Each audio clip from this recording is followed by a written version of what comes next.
ہمارا موضوع چل رہا تھا وضو کے حوالے سے، درمیان میں خاص دن کی وجہ سے موضوع تبدیل کرنا پڑا۔ دوبارہ ہم اپنا سلسلہ شروع کرتے ہیں۔ وضو کے اختتام تک ہم پہنچے تھے کہ رسول اللہ صلی اللہ علیہ وسلم سے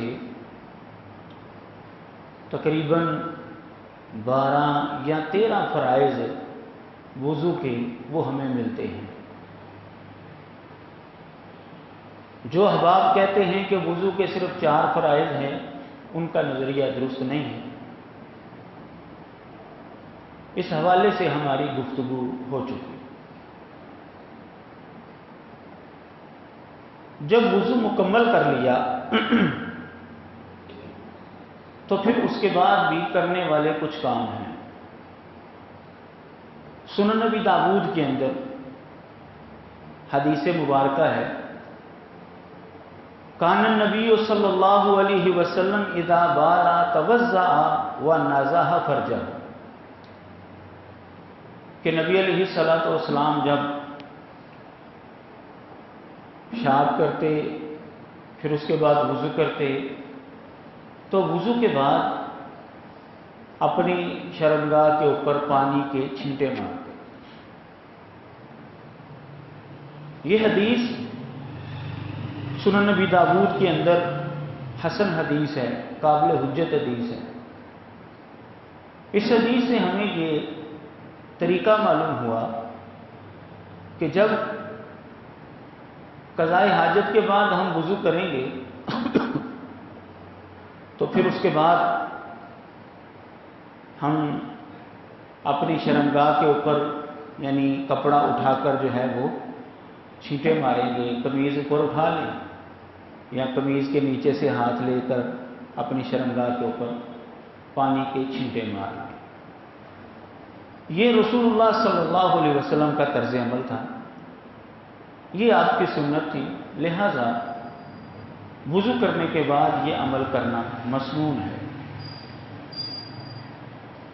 جس روایت کے اندر یہ آتا ہے کہ حکم دیا گیا، سنن ترمذی کے اندر یہ روایت ہے کہ نبی علیہ الصلوۃ والسلام نے فرمایا کہ مجھے جبریل نے حکم دیا کہ میں وضو کے بعد چھینٹے ماروں، یہ روایت ضعیف ہے۔ اگر یہ حدیث صحیح ہوتی تو پھر چھینٹے مارنا فرض ہونا تھا، لیکن یہ روایت چونکہ ضعیف ہے، نبی علیہ الصلوۃ والسلام کا عمل جو ہے وہ صحیح ہے، اور نبی علیہ الصلوۃ والسلام کا عمل جو ہے وہ سنت پر دلالت کرتا ہے، فرض پر دلالت نہیں کرتا۔ لہذا یہ سنت ہے کہ پیشاب کرنے کے بعد جب وضو کیا جائے تو پھر وضو کے بعد چھینٹے مارے جائیں گے شرمگاہ پر۔ اس کے بعد دعا پڑھی جاتی ہے۔ ہمارے ہاں بعض احباب وضو کے دوران بھی دعا پڑھتے ہیں اور وضو مکمل ہونے کے بعد بھی کلمہ شہادت پڑھتے ہیں، اور کلمہ شہادت کے ساتھ ساتھ آسمان کی طرف بھی دیکھتے ہیں اور انگلی بھی اوپر کرتے ہیں، انگلی کا اشارہ بھی کرتے ہیں۔ رسول اللہ صلی اللہ علیہ وسلم سے وضو کے دوران تو کوئی دعا ثابت نہیں ہے۔ وضو شروع کرنے سے پہلے بسم اللہ پڑھنی ثابت ہے، جس کا تذکرہ جو ہے وہ آپ کے سامنے کیا جا چکا ہے، لیکن دوران وضو نبی علیہ الصلوۃ والسلام سے کوئی ذکر جو ہے وہ ثابت نہیں ہے۔ اور وضو کرنے کے بعد جو ہم نے کلمہ شہادت پڑھنا ہے، اس کے لیے رسول اللہ صلی اللہ علیہ وسلم سے یہ آسمان کی طرف دیکھ کر یہ انگلی کو اوپر اٹھانا، شہادت والی انگلی سے اشارہ کرنا، یہ بھی ثابت نہیں ہے۔ نبی علیہ الصلوۃ والسلام سے جو حدیث ملتی ہے وہ یہی ہے کہ آپ نے فرمایا تم میں سے جب کوئی وضو کرے تو وضو مکمل کرنے کے بعد یہ کلمہ پڑھے، اشہد ان لا الہ الا اللہ وحدہ لا شریک لہ واشہد ان محمدا عبدہ ورسولہ۔ اور سنن ترمذی کے اندر یہ الفاظ ہیں کہ اس کے بعد یہ بھی پڑھے اللہم اجعلنی من التوابین واجعلنی من المتطہرین، یا اللہ مجھے تو توبہ کرنے والوں میں شمار کر اور ان لوگوں میں شمار کر جو پاک صاف ہیں۔ جب بندہ وضو کے بعد یہ پڑھتا ہے فتحت لہ ابواب السمانیہ، اس کے لیے جنت کے 8 دروازے کھول دیے جاتے ہیں۔ فتحت لہ ابواب الجنت السمانیہ، تو اس کے لیے جنت کے 8 دروازے کھول دیے جاتے ہیں، جس میں سے چاہے وہ داخل ہو جائے۔ شیخ البانی رحمہ اللہ نے اس حدیث کو صحیح قرار دیا ہے۔ اب یہ صحیح حدیث ہے جو نبی علیہ الصلوۃ والسلام سے ملتی ہے۔ اس حدیث کے اندر کوئی یہ کیفیت بیان نہیں ہوئی کہ جی آسمان کی طرف دیکھنا ہے، انگلی کا اشارہ کرنا ہے، کچھ بھی نہیں ہے۔ صرف یہ ہے کہ وضو مکمل کرنے کے بعد کلمہ پڑھنا ہے اور اللہم اجعلنی من التوابین واجعلنی من المتطہرین، یہ جملہ پڑھنا ہے، یہ دعا پڑھنا ہے بس۔ سنن نبی داؤد کے اندر جو روایت آتی ہے کہ آسمان کی طرف نگاہ کرنی ہے وضو کرنے کے بعد، اچھا انگلی کا تذکرہ کسی حدیث میں نہیں ہے، آسمان کی طرف دیکھنے کا تذکرہ سنن نبی داؤد کے اندر ایک روایت آتی ہے، اس کے اندر تذکرہ موجود ہے، لیکن اس کی سند بھی ضعیف ہے، اس کے اندر ایک مجہول راوی ہے جس کی وجہ سے وہ روایت ناقابل اعتبار ہے۔ اس لیے رسول اللہ صلی اللہ علیہ وسلم سے صحیح سند کے ساتھ نہ تو آسمان کی طرف دیکھنا ثابت ہے اور نہ ہی انگلی کرنا ثابت ہے، انگلی کا اشارہ کرنا بھی کوئی ثابت ہے۔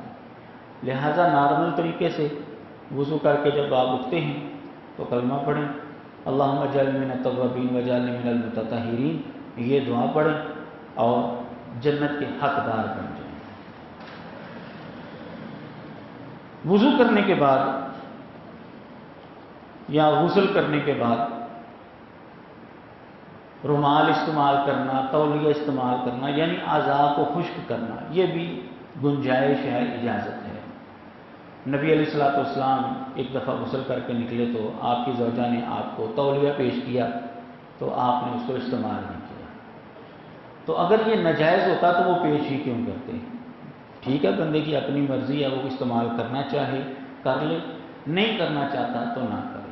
نبی علیہ الصلوۃ والسلام نے صرف اس کو استعمال نہیں کیا، ٹھیک ہے، اگر کوئی نہیں کرنا چاہتا تو نہ کرے، لیکن نبی علیہ السلام کے سامنے اس کا پیش ہونا اور آپ نے اس کے بارے میں کوئی وضاحت نہیں کی کہ یہ غلط کیا تم نے، آپ نے صرف اس کو استعمال نہیں کیا، یہ بات دلالت کرتی ہے کہ اس کی گنجائش ہے۔ اگر کوئی خشک کرنا چاہتا ہے کپڑے کے ساتھ تو بالکل درست ہے، خشک کر سکتا ہے۔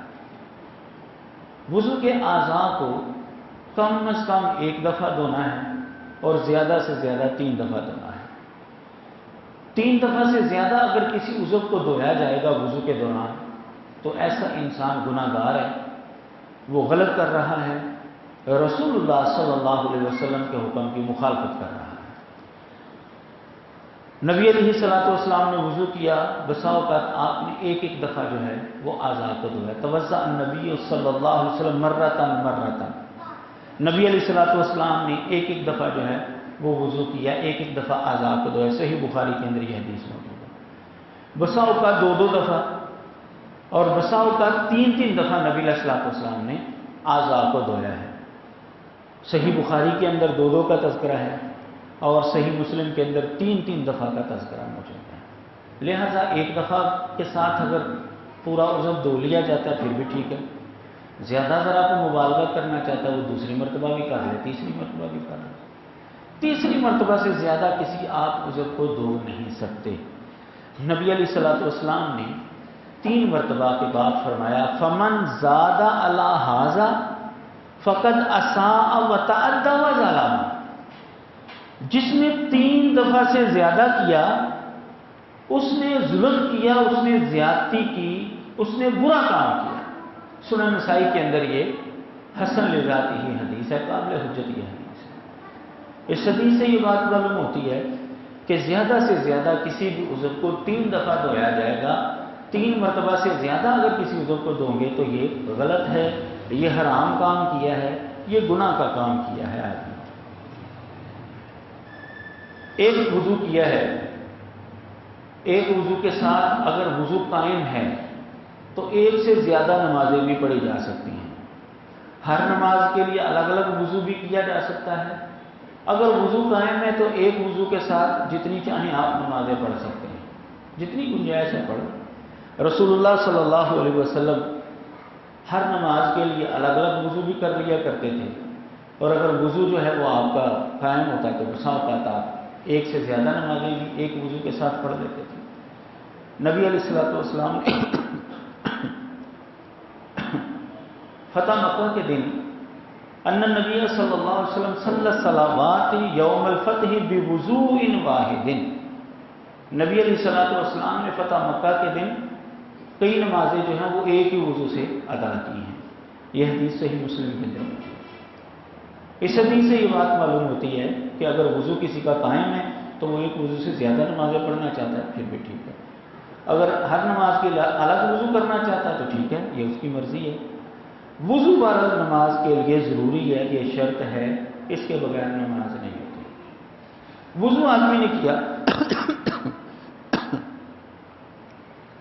آدمی نے وضو کیا، وضو کے دوران بسا اوقات بے دھیانی میں کوئی جگہ خشک رہ جاتی ہے، ایڑی خشک رہ جاتی ہے، یا یہ کونی جو ہے یہ خشک رہ جاتی ہے. اس کے بارے میں کیا حکم ہے؟ رسول اللہ صلی اللہ علیہ وسلم نے ایک دفعہ ایک صحابی کو دیکھا کہ وہ نماز پڑھ رہا تھا تو اس کے پاؤں کے اوپر آپ کی نظر پڑی تو وہاں پر جو ہے وہ ناخن کے برابر جگہ جو ہے وہ خشک تھی. باقی ایک پاؤں اس کا گیلا تھا لیکن ناخن کے برابر یعنی تھوڑی سی جگہ جو ہے وہ خشک تھی. تو آپ نے فرمایا ارجع فاحسن وضوءک، جاؤ اور جا کر دوبارہ وضو کرو. وضو جو ہے وہ دوبارہ کرو، اچھے طریقے سے وضو کرو. تو جس آدمی کا وضو کے دوران کوئی عضو خشک رہ جائے اور بعد میں اس کو پتہ چل گیا ہے کہ میرا عضو خشک رہ گیا تھا تو تھوڑا سا، تو اگر وہ نماز پڑھ رہا ہے یا نماز ابھی اس نے شروع نہیں کی، یعنی نماز مکمل ہونے سے پہلے اگر اس کو پتہ چل گیا ہے تو پھر وہ دوبارہ جا کر وضو بھی کرے گا اور نماز بھی جو ہے وہ دوبارہ لوٹائے گا. نبی علیہ الصلوۃ والسلام نے اس کو حکم دیا کہ جا کر دوبارہ وضو کرو، کیونکہ جب وضو نہیں ہوگا صحیح تو نماز صحیح نہیں ہوگی. اور اگر کسی بندے نے لا علمی کے ساتھ نماز پڑھ لی ہے، لا علمی کے اندر اس نے نماز پڑھ لی ہے، نماز پڑھنے کے بعد خیر کیسے پتہ چلے گا، ویسے سارے عضو خشک ہو چکے ہوں گے. لیکن اگر بالفرض کسی بندے نے نماز پڑھ لی اور نماز کے بعد جو ہے اس کو پتہ چلا ہے کسی طریقے سے، تو ضروری نہیں ہے کہ وہ نماز لوٹائے. نماز اس نے چونکہ پڑھ لی ہے، اللہ تبارک و تعالیٰ قبول کرنے والا ہے، تو اگر وہ دوبارہ لوٹانا بھی چاہتا ہے تو احتیاط کے پہلو کے نظر سے وہ دوبارہ لوٹا لے، ٹھیک ہے. نہیں بھی لوٹاتا تو اس کی نماز جو ہے وہ بحال ہو جائے گی. نبی علیہ الصلوۃ والسلام ایک دفعہ جو ہے وہ نماز پڑھا رہے تھے تو آپ کے جوتے کے نیچے جو ہے وہ گندگی لگی ہوئی تھی. تو حضرت جبریل نے آ کر بتایا کہ گندگی لگی ہے، تو آپ نے جوتا اتار دیا لیکن نماز آپ نے جاری رکھی. یہاں سے استدلال کیا گیا ہے کہ نماز جو ہے وہ اگر پڑھ لی ہے تو پھر نماز اس کی ہو جائے گی، کیونکہ وہ جدا کرنے سے وہ معاملہ ختم ہو گیا. تو جتنی نماز پڑھ لی گئی تھی لا علمی کے اندر آپ نے وہ دوبارہ نہیں لوٹائی. تو لا علمی کے اندر اگر نماز مکمل ہو گئی ہے تو پھر دوبارہ لوٹانے کی ضرورت اس کو نہیں ہے. لیکن اگر نماز سے پہلے مکمل ہونے سے پہلے پتہ چل گیا کہ اس کا وضو نہیں ہے، بسا اوقات بندہ جو سمجھتا ہے میرا وضو ہے اور وہ آ کر نماز شروع کرتا ہے تو درمیان میں اس کو یاد آتا ہے میرا تو وضو ہی نہیں کیا، میرا تو وضو ٹوٹا ہوا تھا، پھر اس کو یاد آتا ہے تو وہ نماز ختم کر کے نماز جو ہے وہ دوبارہ پڑھے گا. کیونکہ یہ چیز ایسی ہے کہ اس کے بغیر نماز نہیں ہوتی اور یہ اس کو اپنے جسم سے الگ بھی نہیں کر سکتا. جوتے کو گندگی لگی وہ تو الگ ہو گیا، معاملہ ختم ہو گیا، لیکن یہ چونکہ اس کے جسم کا حصہ ہے اس کے بغیر نماز ہو ہی نہیں سکتی، اس لیے اس کو نماز ختم کرنی پڑے گی اور دوبارہ وضو کر کے دوبارہ نماز جو اس کو پڑھنی پڑے گی. لیکن اگر پڑھ لیا اس نے پھر اس کا مسئلہ جو ہے وہ الگ ہے. رسول اللہ صلی اللہ علیہ وسلم نے وضو ٹوٹنے کے حوالے سے بھی مسائل بیان کیے ہیں کہ وضو کیسے ٹوٹتا ہے. آپ نے فرمایا اذا فسا احدکم فی الصلاۃ فلینصرف فلیتوضا وليعد الصلاۃ. جب تم میں سے کوئی آدمی نماز کے اندر بے وضو ہو جائے، ہوا خارج ہو گئی ہے اس کی، سبیلین سے کوئی چیز خارج ہو گئی ہے تو اس کا وضو جو ہے وہ ٹوٹ جائے گا، تو نبی علیہ السلام نے فرمایا کہ وہ جائے دوبارہ وضو کرے، وَلْيُعِيدِ الصَّلَاةَ اور نماز بھی دوبارہ لوٹائے۔ اگر جماعت کے اندر کھڑا ہے تو اس کے لیے نبی علیہ السلام نے فرمایا کہ وہ ناک پر ہاتھ رکھ لے، وضو اگر اس کا ٹوٹ گیا ہے تو اگر کوئی اس کو دیکھے گا تو اس کو پتہ چل جائے گا کہ اس کا وضو ٹوٹ گیا ہے، وہ پیچھے چلا جائے، دوبارہ وضو کر کے آئے اور نماز جو ہے وہ دوبارہ لوٹائے گا۔ یہ سنن نبی داؤد کے اندر حدیث ہے۔ یہ حدیث یہ بھی سنن نبی داؤد کی ہی ہے کہ ناک کو پکڑ کر جو ہے وہ پیچھے چلا جائے۔ وضو کے لیے مسواک کی جاتی ہے۔ مسواک کا شریعت کے اندر بہت ترغیبی جو ہے وہ معاملہ ہے۔ نبی علیہ الصلوۃ والسلام نے فرمایا السواک مطہرۃ للفم ومرضاۃ للرب، مسواک کرنے سے منہ صاف ہوتا ہے اور اللہ تعالیٰ راضی ہوتا ہے۔ یہ سنن نبی داؤد کے اندر حدیث موجود ہے۔ اسی طرح نبی علیہ الصلوۃ والسلام نے فرمایا لولا ان اشق علی امتی لامرتهم بالسواک مع کل وضوء، اگر میں اپنی امت پر مشقت نہ سمجھتا تو میں ہر وضو کے وقت ان کو مسواک کرنے کا حکم دیتا۔ یہ مسند احمد کے اندر صحیح حدیث موجود ہے۔ تو چونکہ یہ مشکل ہے، سب کے پاس ہوتی بھی نہیں میسر، اور پھر زیادہ اگر کی جائے گی تو ظاہر مسوڑے جو ہیں وہ چھل جاتے ہیں، تو نبی علیہ الصلوۃ والسلام نے فرمایا اگر میں مشقت نہ سمجھتا تو میں حکم دیتا۔ اس کا مطلب یہ ہے کہ مسواک کرنے کا اسلام کے اندر بڑا ترغیبی معاملہ ہے، بڑی فضیلت بیان کی ہے۔ منہ بھی صاف رہتا ہے اس سے، اللہ تعالیٰ بھی راضی رہتے ہیں۔ اور اگر مسواک نہ کی جائے، بسا اوقات جو ہے وہ منہ سے بدبو آ رہی ہوتی ہے، بلکہ دور حاضر میں تو کئی نمازی بھائی جو ہیں وہ سگریٹ پینے کے بھی عادی ہوتے ہیں، حقہ پینے کے عادی ہوتے ہیں، ان کے منہ سے تو اسمیل خصوصی طور پر جو ہے وہ آتی رہتی ہے۔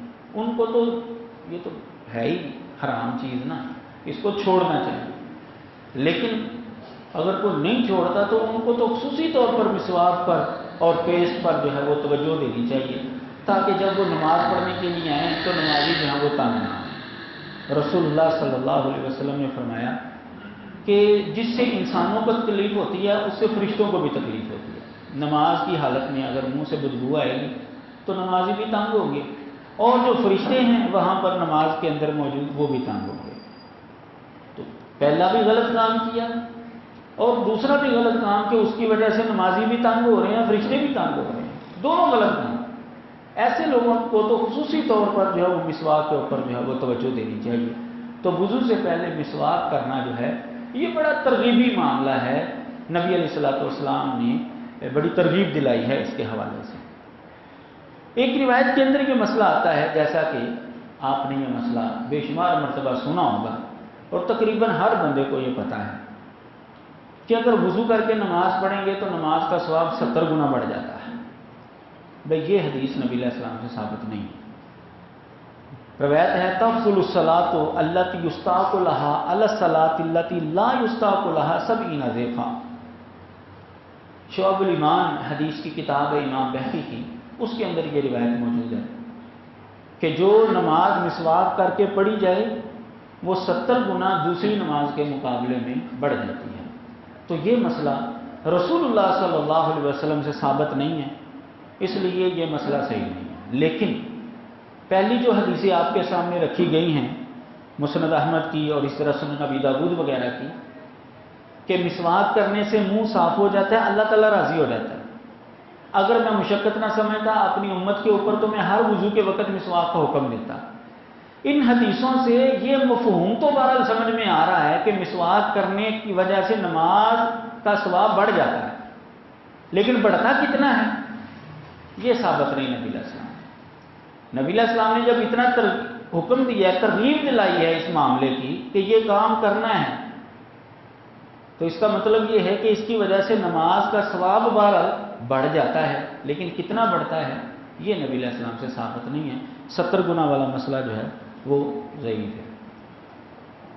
وضو جو ہے وہ سبیلین سے کوئی بھی چیز خارج ہو، قبل اور دبر سے، تو وضو جو ہے انسان کا ٹوٹ جائے گا۔ پیشاب، پخانہ، ہوا خارج ہوئی پیشاب پخانے کے حوالے سے، قضاء حاجت کے حوالے سے قرآن مجید میں اللہ تعالیٰ فرماتے ہیں وضو کے مسائل بیان کرتے ہوئے، او جاء احد منکم من الغائط، یا تم میں سے کوئی ایک قضاء حاجت سے ہو کر آیا ہے تو پھر اس کو وضو کی ضرورت ہے تو ٹھیک ہے وہ وضو کرے، اس کا وضو جو ہے وہ ختم ہو گیا ہے۔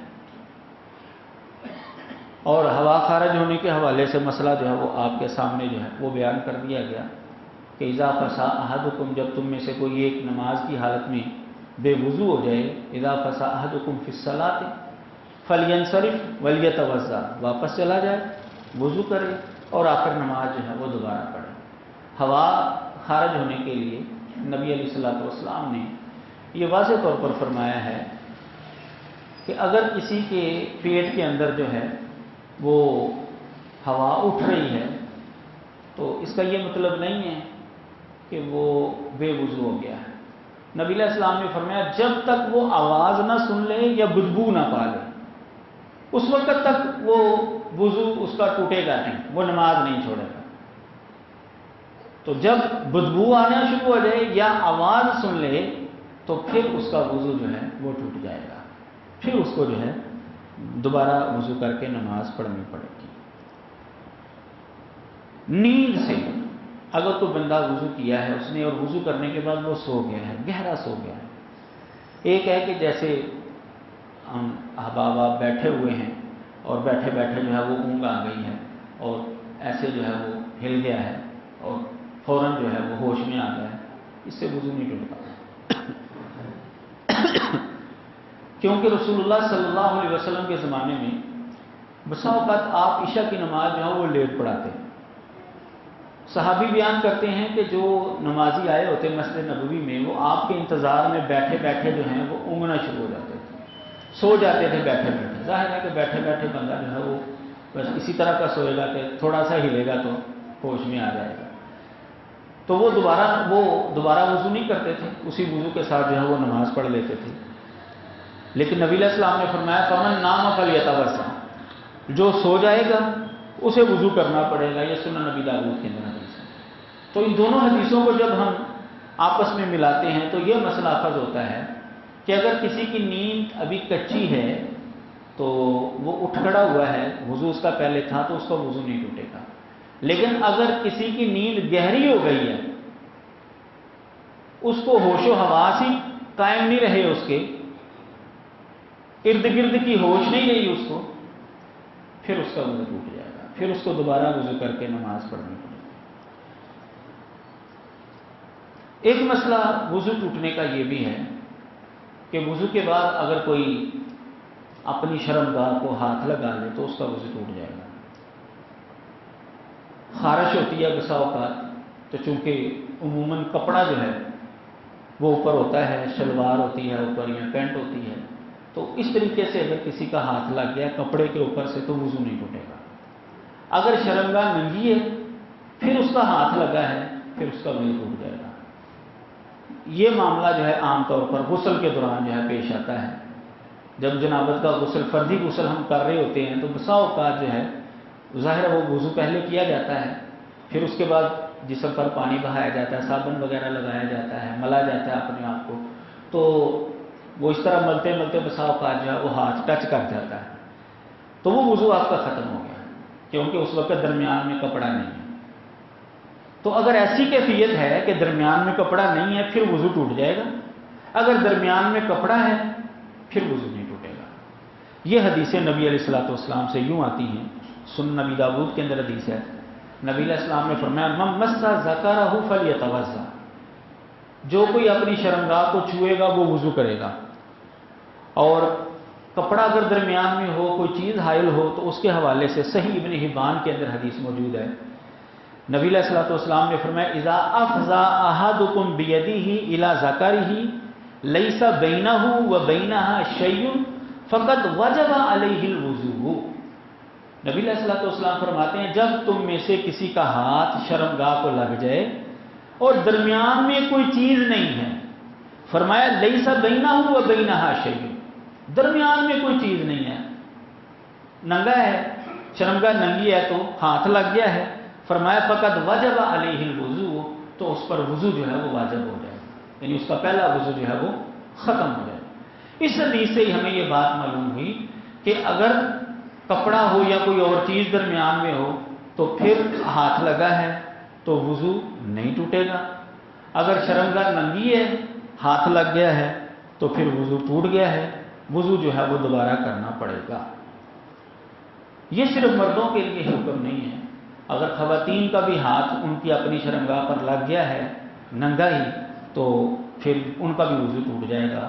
یہ روایت جو ہے مسند احمد کے اندر موجود ہے کہ نبی علیہ الصلوۃ والسلام نے فرمایا ایما رجل مس فرجہ فلیتوضا وایما امرأۃ مست فرجها فلتتوضا، کہ جو مرد اپنی شرمگاہ کو ہاتھ لگائے گا وہ وضو کرے، جو عورت اپنی شرمگاہ کو ہاتھ لگائے گی وہ بھی وضو کرے۔ تو جیسے یہ مردوں کے لیے حکم ہے ایسے ہی یہ خواتین کے لیے بھی حکم ہے۔ اللہ تبارک و تعالی ہر ایک کو سمجھنے کی توفیق عطا فرمائے۔ وآخر دعوانا ان الحمد للہ رب العالمین۔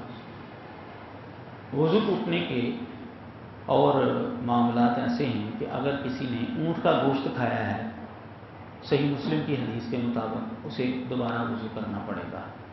اس کے علاوہ اگر کوئی آگ پر پکی ہوئی چیز کھائی ہے اس نے، اونٹ کے گوشت کے علاوہ بکری کا گوشت کھا لیا ہے، گائے کا، بھینس کا کھا لیا تو پھر اس کا وضو نہیں ٹوٹے گا۔ کوئی بھی پکی ہوئی چائے پی لی اس کی وضو نہیں ٹوٹے۔ گوشت اگر اونٹ کا کھایا ہے، نبی علیہ الصلوۃ والسلام نے اونٹ کی الگ تخصیص کی ہے کہ اونٹ کا جس نے گوشت کھایا ہے وہ وضو کرے گا، یہ صحیح مسلم کے اندر حدیث ہے۔ اس کے علاوہ آگ پر پکی ہوئی کسی چیز کے بارے میں یہ نہیں ہے کہ وہ تو لازمی وضو کرے گا، کرنا چاہتا ہے کر لے، نہیں کرنا چاہتا اس کا وضو قائم ہے۔ مزی خارج ہو گئی ہے آدمی کی وضو کے بعد تو اس کا وضو ٹوٹ جائے گا۔ مزی جو ہے یہ مردوں کو جو ہے جب جوش وغیرہ آتا ہے تو قطرہ جو ہے وہ خارج ہوتا ہے شرمگاہ سے، اس کو مزی کہا جاتا ہے۔ تو یہ وضو کے بعد بساؤ کا جو ہے کئی احباب کو جو ہے وہ مسئلہ ہوتا ہے، بیماری ہوتی ہے تو وہ قطرہ جو ہے وہ آتا ہے تو اس سے بھی وضو جو ہے آدمی کا ٹوٹ جائے گا۔ اگر جوش کی وجہ سے آئے پھر بھی، یا ویسے بیماری کی وجہ سے مزی کا قطرہ آیا ہے پھر بھی یہ ٹوٹ جائے گا وضو اس کا۔ خواتین کو اگر ان کی ماہواری کا خون شروع ہو گیا ہے یا استحاضے کا خون، بیماری بسا اوقات خواتین کو لگ جاتی ہے اور ان کو خون جو ہے وہ جاری ہی رہتا ہے، تو استحاضہ اگر اس کو، اس بیماری والے خون کو جو استحاضہ کہا جاتا ہے، تو وہ بھی جب شروع ہو جائے گا تو اس کا وضو ٹوٹ جائے گا۔ لیکن چونکہ وہ بیماری ہے، نبی علیہ الصلوۃ والسلام نے وہاں پر اجازت دی ہے کہ ایک دفعہ وضو کر لیا ہے، ایک وضو کے ساتھ ایک نماز جو ہے وہ پڑھ سکتی ہے، اس کے دوران اگر آنا بھی شروع ہو جائے تو کوئی مسئلہ نہیں ہے، لیکن اگر وہ دوبارہ نماز پڑھنا چاہتی ہے تو پھر دوبارہ اس کو وضو کرنا پڑے گا۔ اسی طرح یہ جو جن احباب کو پیشاب کی نالی لگی ہوتی ہے یا پیشاب کے قطرے آنے کا مسئلہ ہوتا ہے تو ان کے لیے بھی یہی حکم ہے، وہ اس استحاضے والی خاتون کے اوپر اس کو قیاس کیا جائے گا کہ ایک وضو کے ساتھ وہ صرف ایک نماز پڑھ سکتے ہیں، اگر انہوں نے دوبارہ نماز پڑھنی ہے تو وہ پہلے وضو کے ساتھ نہیں پڑھیں گے، وہ دوبارہ نیا وضو جو ہے وہ کریں گے۔